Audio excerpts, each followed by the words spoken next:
Perlas del libro de Zacarías.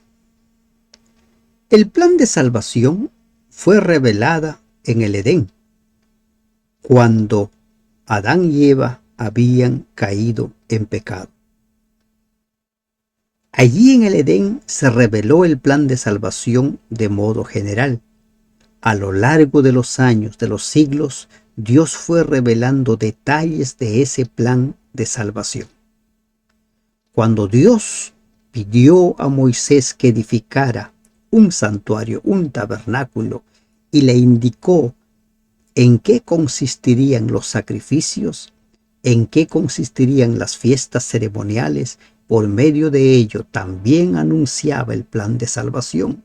Y el libro de Zacarías nos da más detalles en relación del plan de salvación. Muy bien, este capítulo 12 puede ser considerado o titulado como el triunfo del programa de Dios. Te damos gracias, Señor, porque nos permites meditar este día en tu palabra, en el capítulo 12 del libro de Zacarías. Permítenos entender tu mensaje, Señor. En el nombre de Jesús te lo pedimos. Amén. Profecía de la palabra de Jehová acerca de Israel. Jehová, que extiende los cielos y funda la tierra y forma el espíritu del hombre dentro de él, ha dicho. Zacarías una vez más nos presenta a Dios como el creador de todo el universo, como el creador del ser humano. Él es el que nos hizo, Él es el que ha prometido restaurarnos. Él es el más interesado en la salvación del ser humano, siendo que nosotros debiéramos ser los más interesados.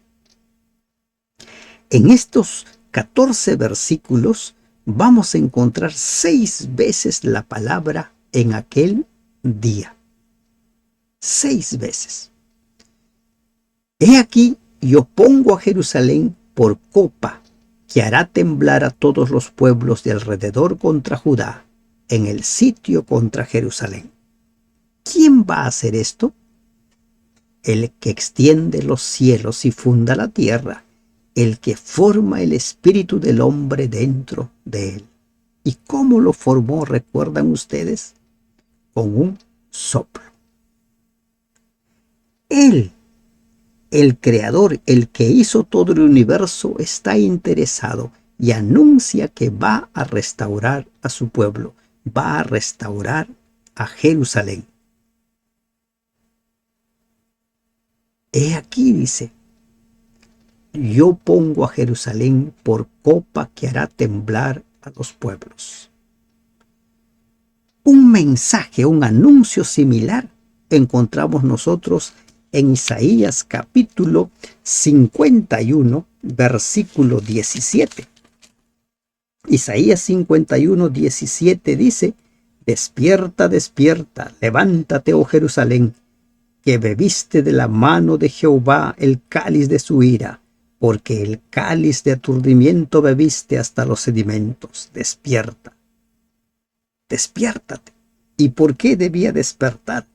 Porque iba a ser restablecido, y ahora Dios anuncia que también va a ser restablecido. Es que el mensaje es el mismo, no hay un nuevo evangelio, el evangelio es el mismo.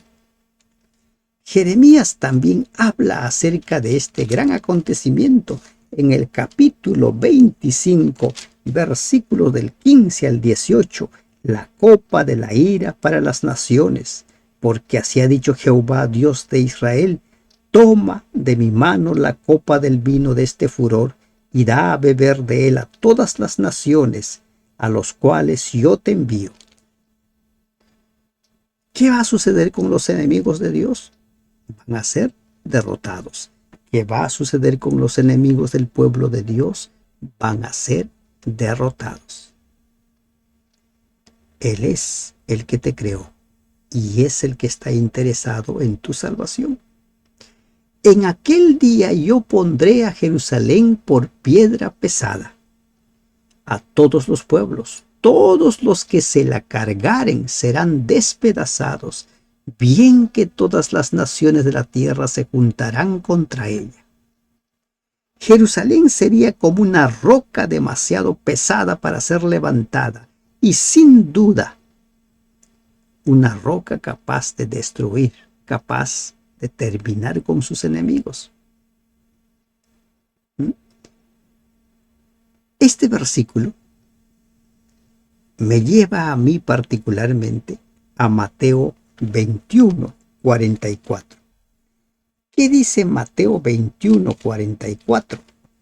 Dice lo siguiente: y el que cayere sobre esta piedra será quebrantado, y sobre quien ella cayere le desmenuzará. Nadie puede hacer nada contra Cristo. Cristo es cual una roca que puede servirte como protección, pero si caes sobre ella serás desmenuzado. Y una figura similar presenta sobre Jerusalén. Aquel día pondré a Jerusalén por piedra pesada. Todos los que se la cargaren serán despedazados. Bien que todas las naciones de la tierra se juntarán contra ella. No habría enemigo que podría contra ella. Qué gran noticia, qué gran mensaje para Zorobabel. Recuerden que Zacarías y Ageo profetizaron en tiempos de Zorobabel y Josué. Ya el remanente había retornado a Jerusalén, pero las cosas se pusieron difíciles y no podían construir el templo, y el estado de ánimo de ellos también había decaído. Y con estos mensajes Dios les da la seguridad de que son pueblo suyo y de que Él es el que se va a encargar de derrotar a sus enemigos. Como una roca pesada. ¿Cuántos mensajes hemos encontrado hasta aquí que nadie podrá tocar a los siervos del Señor? ¿Cuántos? ¿Una? ¿Dos? Son muchas. Es por eso que necesitamos nosotros mantenernos fieles a nuestro Señor. En aquel día, es la segunda vez que se repite esta palabra. En aquel día, dice Jehová, heriré con pánico a todo caballo y con locura al jinete, mas sobre la casa de Judá abriré mis ojos. En aquel día. Estas palabras deben haber sido realmente consoladoras para los dos líderes del pueblo de Dios, Zorobabel y Josué.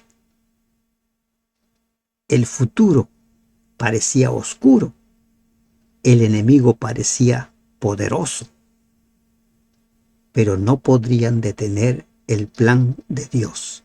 El plan de Dios llegaría a su culminación, sería exitoso. Y nos sigue anunciando: mas sobre la casa de Judá abriré mis ojos. El cuidado de Dios sobre su pueblo, el cuidado de Dios sobre cada uno de sus hijos. Ese es el mismo cuidado que pone sobre ti y sobre mí. Y a todo caballo de los pueblos heriré con ceguera. No habría ejército poderoso que pudiera derrotar a este pueblo. Parecían indefensos, pero no eran indefensos. Parecían débiles, pero no eran débiles. Y los capitanes de Judá dirán en su corazón: tienen fuerza los habitantes de Jerusalén en Jehová de los ejércitos, su Dios. ¿Quieres grabarte un versículo de este capítulo? Grábate esto. Tienen fuerza los habitantes de Jerusalén en Jehová de los ejércitos, su Dios. Si Dios con nosotros, ¿quién contra nosotros? Ese es el mismo mensaje que está dicho acá. Los habitantes de Jerusalén tenían su fuerza ¿en quién? En Jehová de los ejércitos, su Dios. ¿Es tu Dios? Jehová de los ejércitos es tu Dios. Ríndete a Él cada día. Públicalo, reconócelo, anúncialo, dalo a conocer. Él es tu Dios. En aquel día pondré a los capitanes de Judá como brasero de fuego entre leña y como antorcha ardiendo entre gavillas, y consumirán a diestra y a siniestra a todos los pueblos alrededor, y Jerusalén será otra vez habitada en su lugar, en Jerusalén. El plan de Dios no puede ser detenido por el enemigo. Satanás es un enemigo derrotado. Alentados por las evidencias del poder protector de Dios, los clanes de Judá ensancharían sus fronteras y ocuparían todo el territorio que Dios les había asignado. Volverían a ser habitados las tierras de Jerusalén. El pueblo volvería a sentarse en ese lugar para convertirse en luz de todas las naciones. Y librará Jehová las tiendas de Judá primero, para que la gloria de la casa de David y del habitante de Jerusalén no se engrandezca sobre Judá. Como resultado de la exaltación de las zonas rurales, la gloria de los territorios de la Judá campesina igualaría la de la ciudad capital, Jerusalén misma. Porque cuando la gloria de Dios es manifestada en su pueblo, no importa dónde estés, estés en la ciudad, estés en el campo, en el lugar que estés, la palabra de Dios se revela a cada persona, a cada fiel buscador. Librará Jehová las tiendas de Judá primero, su pueblo, su nación. Y hoy en día, ese Israel espiritual está conformado por todos aquellos que lo han aceptado. ¿Lo has aceptado tú como tu Señor y Salvador? Formas parte de ese ejército poderoso que tiene una misión. En aquel día Jehová defenderá al morador de Jerusalén. ¿Quién pelea tus batallas? ¿Quién pelea nuestras batallas? Jehová. ¿Cómo es que David derrotó a Goliat? En el nombre de Jehová de los ejércitos. Recuérdalo. En aquel día Jehová defenderá al morador de Jerusalén. El que de entre ellos fuere débil, en aquel tiempo será como David. Estas promesas de recibir poder vencedor se cumplirían en el remanente de Judá. El débil sería como el valiente David, y la casa de David como Dios, como el ángel de Jehová delante de ellos. Miren, cuando Dios llama a Moisés y le envía a Egipto, Moisés pone una serie de peros y Dios le dice a Moisés: Aarón, tu hermano, va a ir contigo. Él va a hablar. Él va a ser el profeta, tu profeta, y tú vas a ser su Dios. La figura de Dios y profeta, yendo a presentarse allí ante el faraón. Es esa seguridad, es esa fuerza que Dios nos imparte a cada uno de nosotros. Y aquí el que dice: en aquel tiempo será como David. ¿Quién? El que fuere débil. Y la casa de David como Dios. Como Dios. No es que sea Dios, sino como Dios.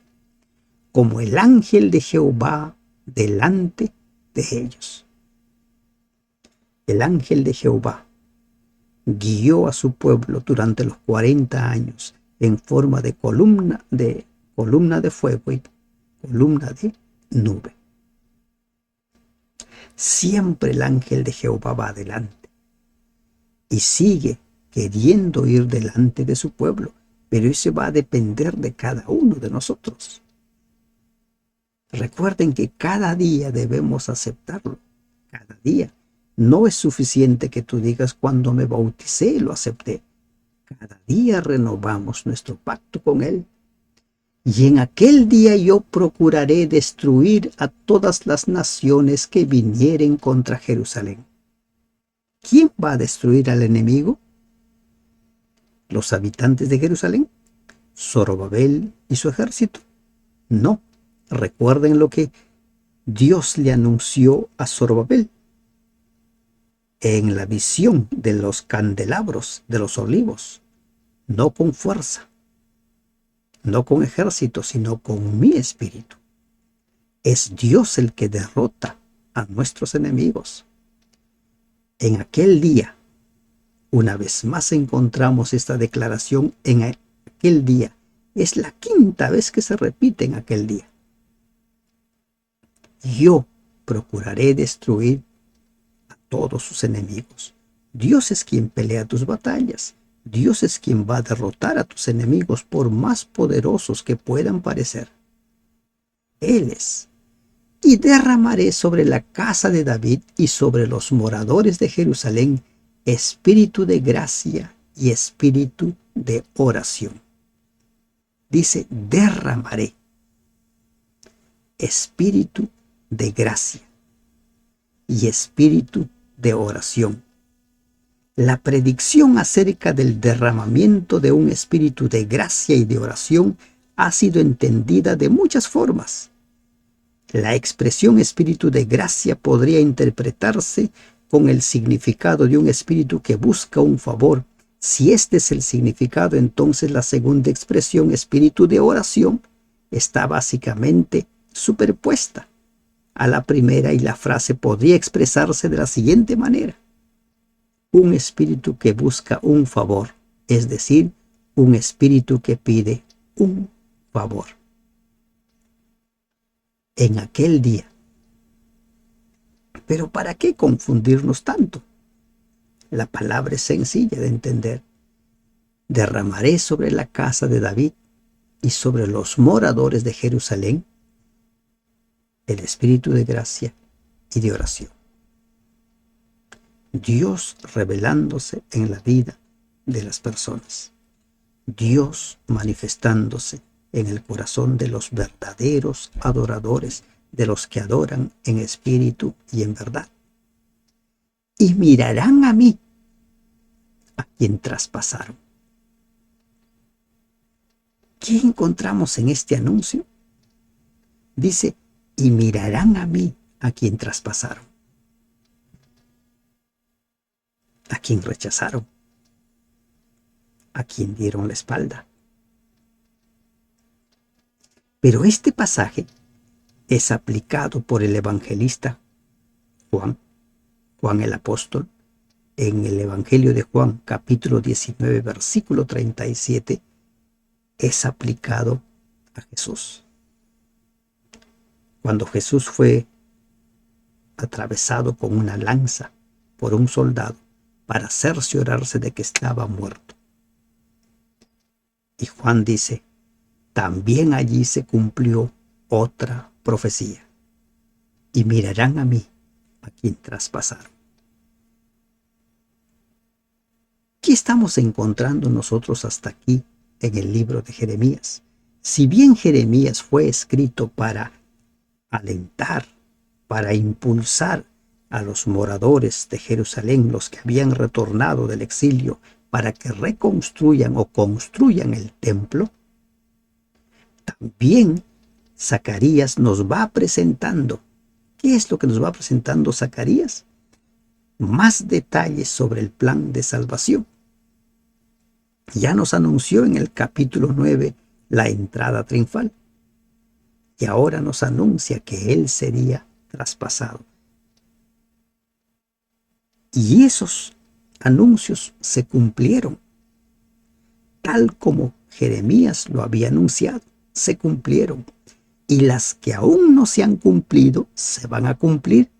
¿Y dónde está la garantía? La garantía está en las profecías que se han cumplido. Y llorarán como se llora por hijo unigénito, afligiéndose por él como quien se aflige por el primogénito. Van a llorar. Este versículo de esta parte donde dice, y mirarán a quien traspasaron, también lo encontramos en Apocalipsis 1:7. Cuando habla acerca de la segunda venida, de que todo ojo lo verá, también lo verán los que lo traspasaron. Se producirá una resurrección especial para que aquellos que lo traspasaron vean a Jesús ya no muriendo como el peor de los ladrones, sino viniendo en las nubes de los cielos como Rey de reyes y Señor de señores. En aquel día habrá gran llanto en Jerusalén, como el llanto de Adadrimón en el valle de Megiddo. Llanto, dolor. Acá encontramos, según el comentario bíblico, una palabra compuesta con dos nombres de un dios semítico, Adad y Rimón. No es claro el significado del término. Algunos creen que Adad Rimón era un lugar en el valle cerca de Megiddo y que hace referencia a la muerte de Josías, quien recibió heridas mortales cuando fue atacado por Necao, el faraón egipcio. Y la muerte del rey produjo un duelo especial. Se han hecho varios esfuerzos para identificar el lugar, pero ha sido en vano. Otros creen que el llanto de Adadrimón se refiere a algún rito pagano. El hecho de que este nombre esté compuesto por los dos de una deidad pagana puede apoyar ese último punto de vista. Pero, ¿cuál es el mensaje? Habrá dolor. En aquel día, muchos llorarán, así como muchos lloran de alegría, otros lloran de tristeza. Así como está anunciado que cuando Cristo venga por segunda vez, muchos buscarán las peñas para esconderse, muchos buscarán la muerte, como dice Sofonías, pero no la hallarán, querrán esconderse de aquel, pero también habrá muchos que de gozo llorarán. Aquel gran día, en aquel día. Y la tierra lamentará cada linaje aparte, los descendientes de la casa de David por sí y sus mujeres por sí, los descendientes de la casa de Natán por sí y sus mujeres por sí, los descendientes de la casa de Leví por sí y sus mujeres por sí, los descendientes de Simei por sí y sus mujeres por sí, todos los otros linajes cada uno por sí y sus mujeres por sí. La enumeración de diversas familias que termina en la expresión todos los otros linajes presenta el cuadro de un lamento general. La casa de David representa la familia real.